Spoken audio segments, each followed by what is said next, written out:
Hi, everyone. Judge Andrew Napolitano here for Judging Freedom. Today is Friday, August 25th, 2023.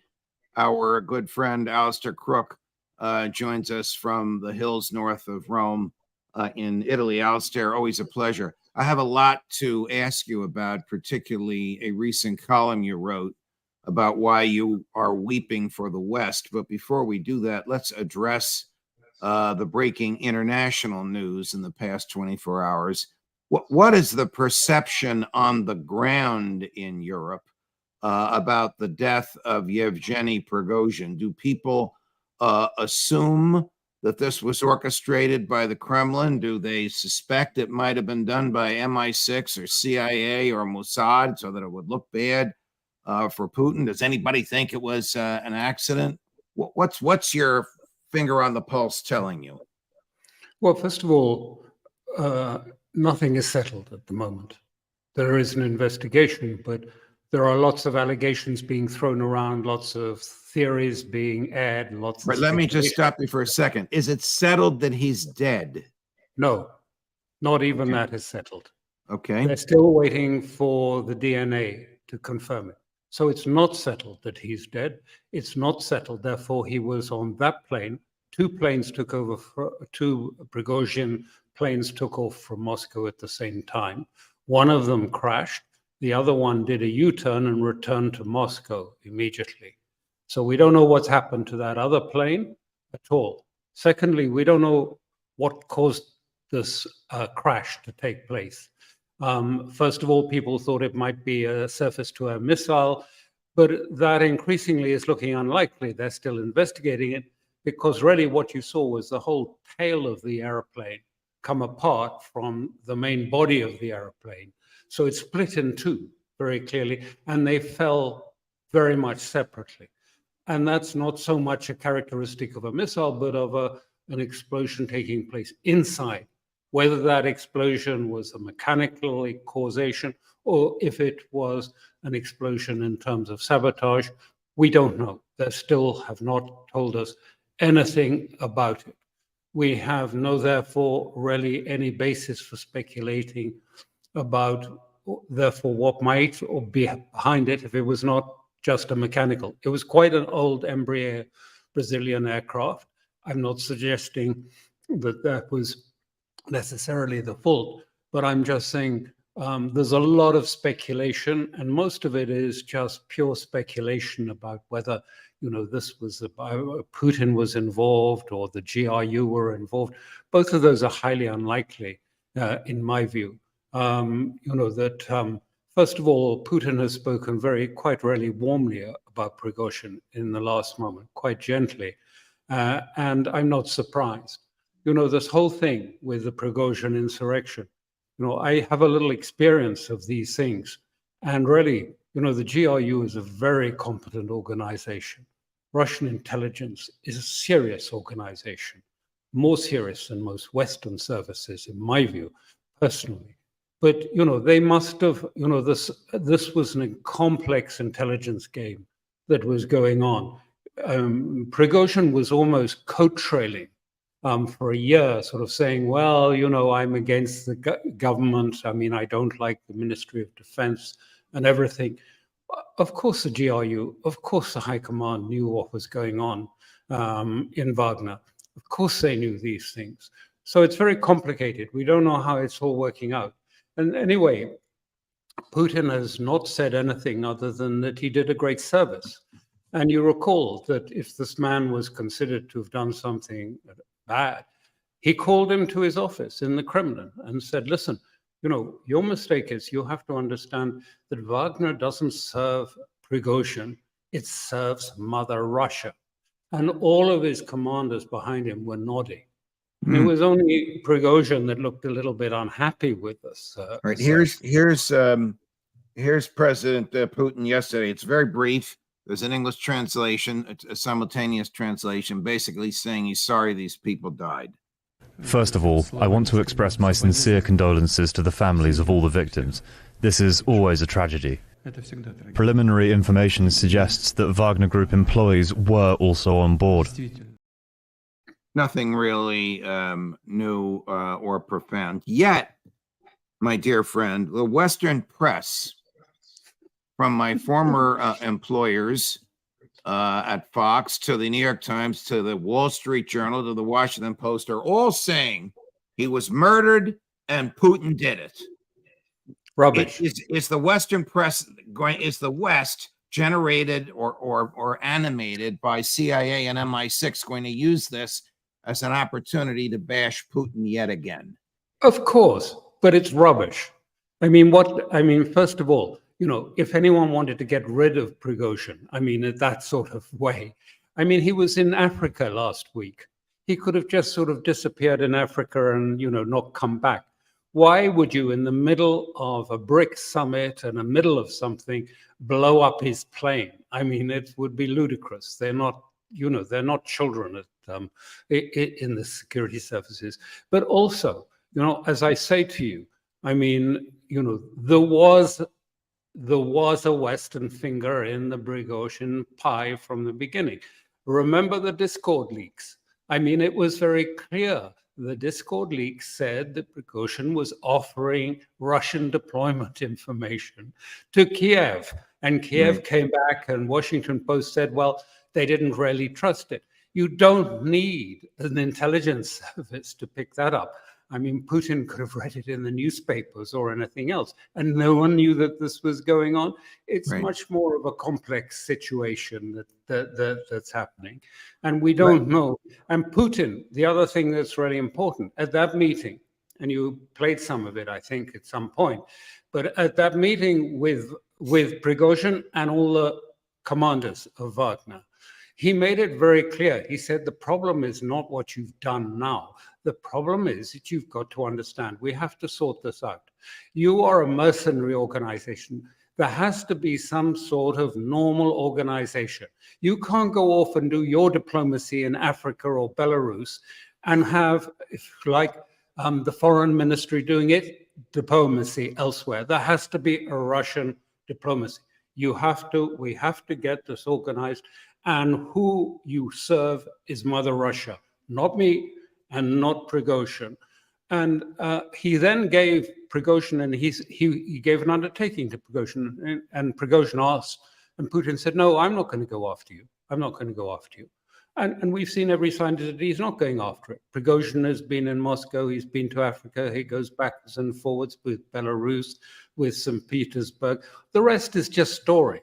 And the West is just building this up because at the end of it, they know there's a lot of blame coming on top of Ukraine. There's a lot of blame coming for Ukraine. Already it's dog eat dog in the West and between allies and everything. And so either they're going to get the blame on themselves, or alternatively, we're going to try and divert it and put all the blame and say, well, it was all Putin's fault and therefore we're not to blame for this mess up in Ukraine. How did the West so badly miscalculate its proxy war against Russia? This thing can't go on for more than a few more weeks, according to our military sources. That's right. That's right. Perhaps 3 or 4 weeks, but not long. They completely miscalculated because of they are totally embraced in this idea that Russia is weak. They live in the world of the Cold War in the 70s when they were dealing with Yeltsin, the incompetent, the drunken Yeltsin, and that it was possible just to go and steal pieces of the Russian state. And the Harvard boys were there organizing this, and it was, a complete mess. And Putin pulled it together. For 20 years, he's pulled the Russian military together, its weapon systems together, and its economy, making it self-sufficient. He said that in 2007 at the security conference in Europe. And he said, okay, you threaten us, I take the challenge. Okay, I'm going to take your challenge. I don't accept that you are able to dictate to us. And so they just can't manage this. So they're stuck on this language that Russia is incompetent, it's a failure, its army is haphazard and rickety. It's anything but. I think you have your finger on it very nicely, Alastair. Do you think it's still the American or maybe Western neocons? I don't know. Do you have neocons in Western Europe? We certainly Yeah, have them here. yeah, sure. Right now they're running the State Department. I mean, to them, anything that comes out of Moscow is bad, and anything that comes out of London Yeah. or Washington is good, almost without exception. They literally believe in the exceptionalism of the West, and yet they've sent second and third rate military equipment to their vassal state, Ukraine. They've miscalculated the Russian strength. They don't even seem to recognize that Ukraine military and political leadership is on life support. No, they don't. They don't. I think it's beginning, and this is why we're seeing the blame game. I think we see all sorts of articles appearing in the American press and the European press. Certainly, they know that it's not going anywhere, and therefore, now they're blaming the Ukrainians.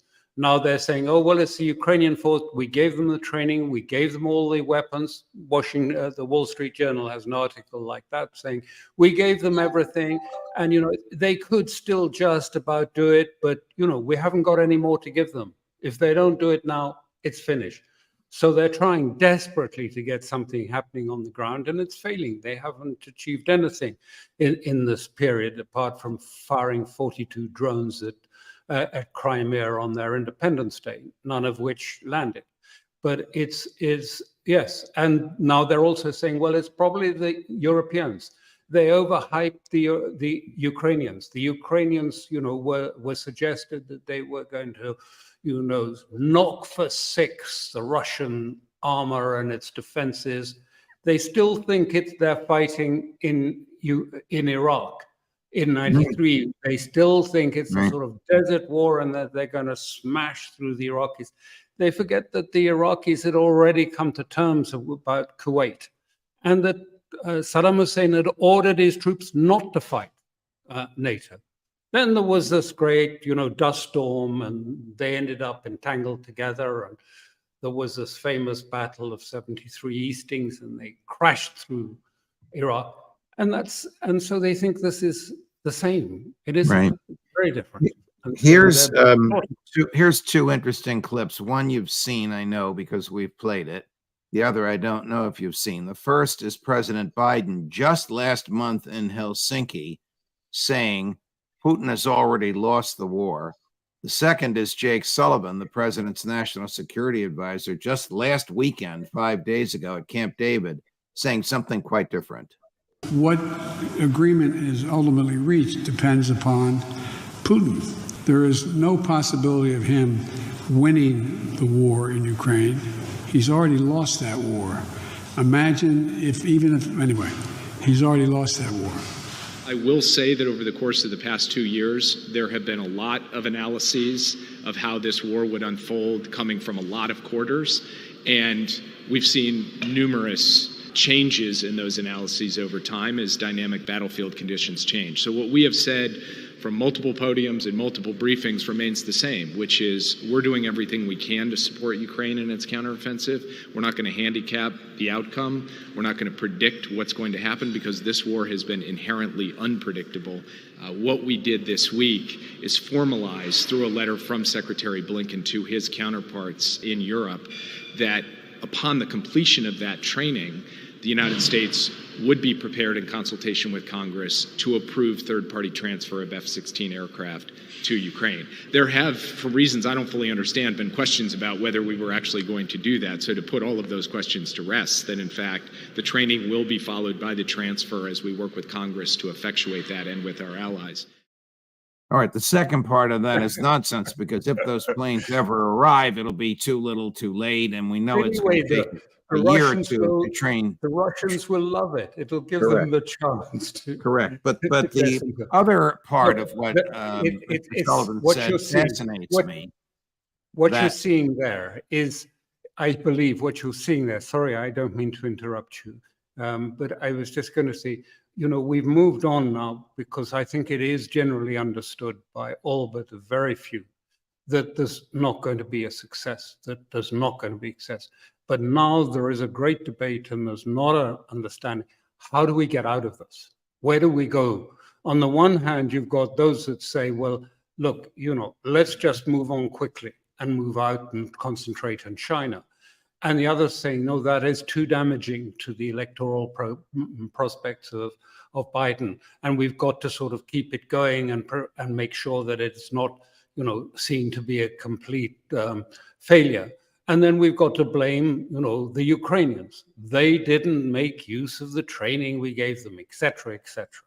And while this is going on, President Biden has asked the Congress, which is on summer holiday until the week after next, for another $28 billion in aid. We all thought that the $113 billion blank check that was given to him would not be used up because of the screwy calculation accounting system that the Pentagon uses that no single human being is able to understand or explain, at least not one that I've come across.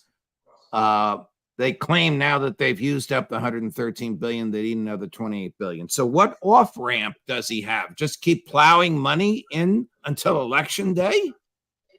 Well, there is one off-ramp, but it's not yet mentioned in polite society. That is, the only effective one is capitulation. Either capitulation by Kiev because they've ground to a halt, they've imploded, they've become paralyzed, or imposed capitulation, because there can't be a frozen conflict, because Russia will not accept for the West simply to build up the Ukrainians again, to fill them with more weapons and more military, and then 4 or 5 years later start the war again. They're not going to accept this. They played this once.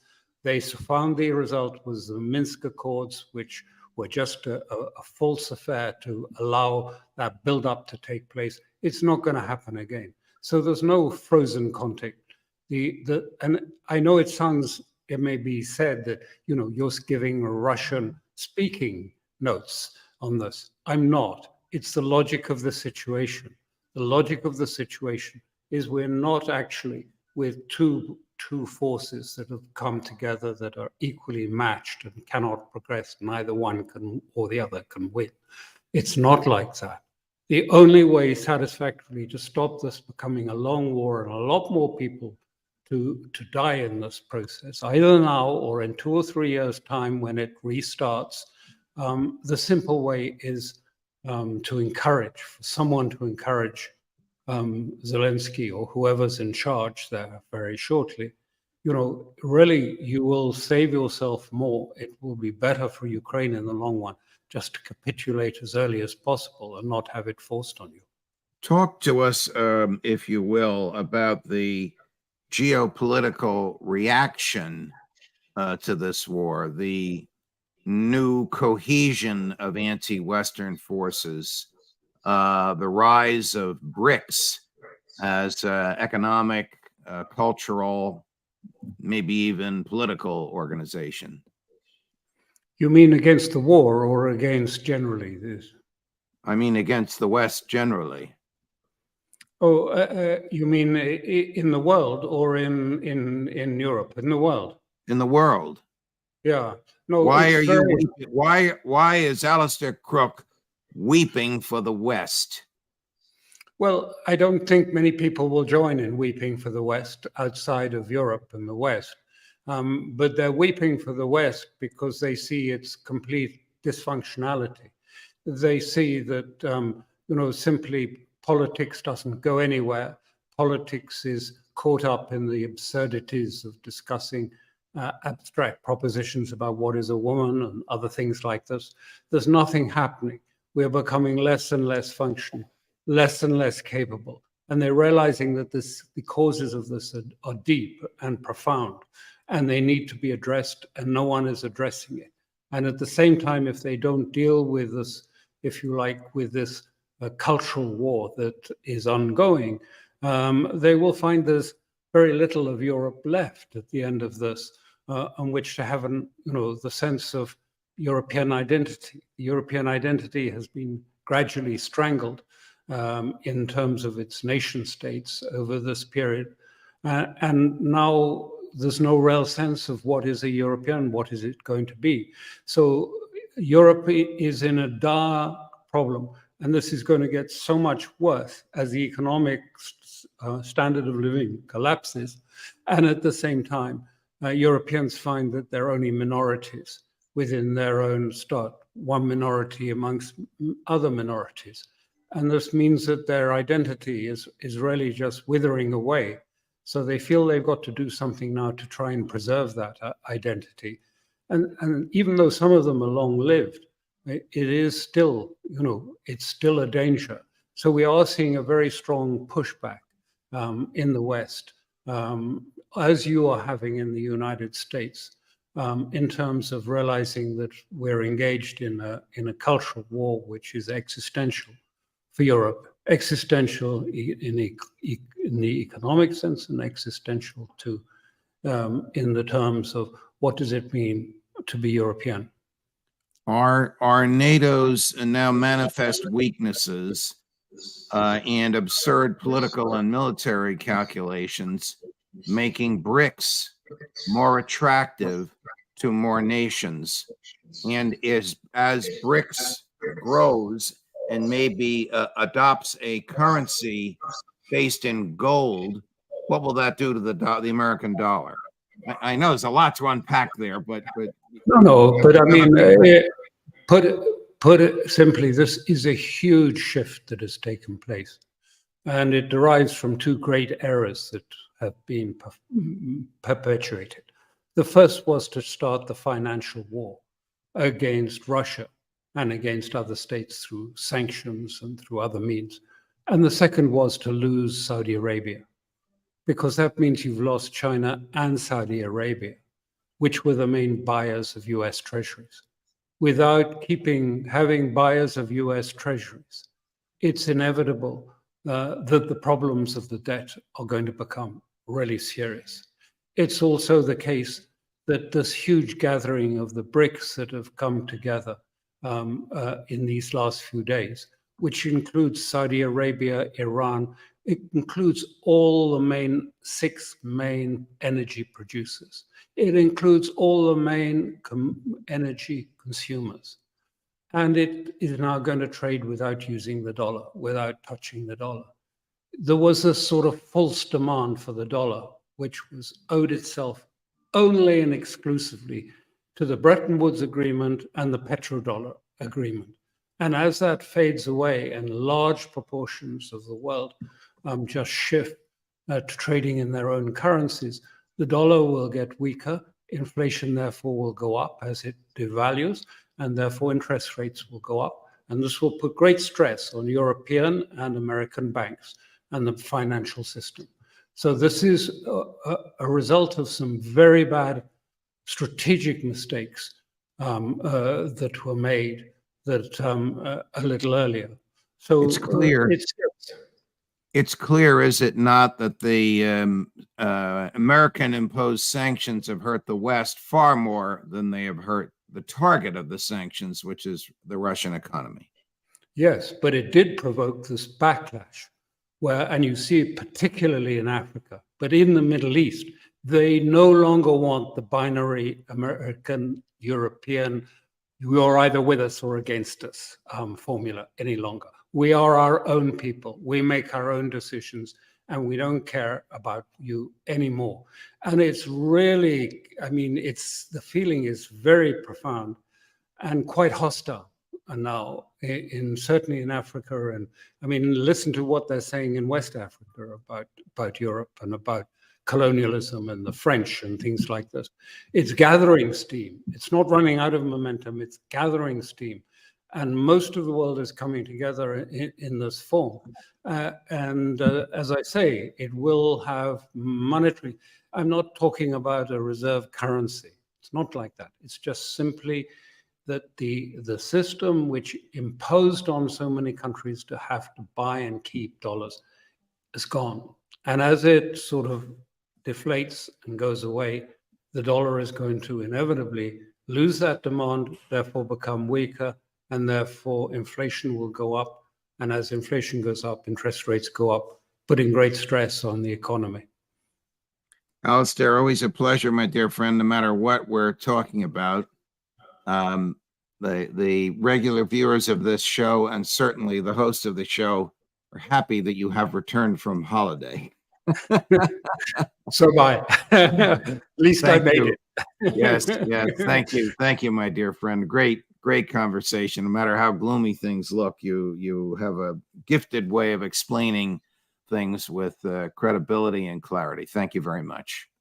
Wow, if you like what you saw, like and subscribe, my dear friends. We're up to about 188,000 subscribers. Our goal is 200,000 subscriptions by Labor Day, which is just 10 days away. And what do we have for you this afternoon? Later today, it may not be afternoon where you are, but at 2:30 Eastern, a roundtable on Prigozhin and his death and the Kremlin and the state of the war. Larry Johnson, Ray McGovern, and Scott Ritter, 2:30 Eastern. Tell your friends, like, subscribe, and tell them what we do at Judging Freedom. We are always looking out for your liberty.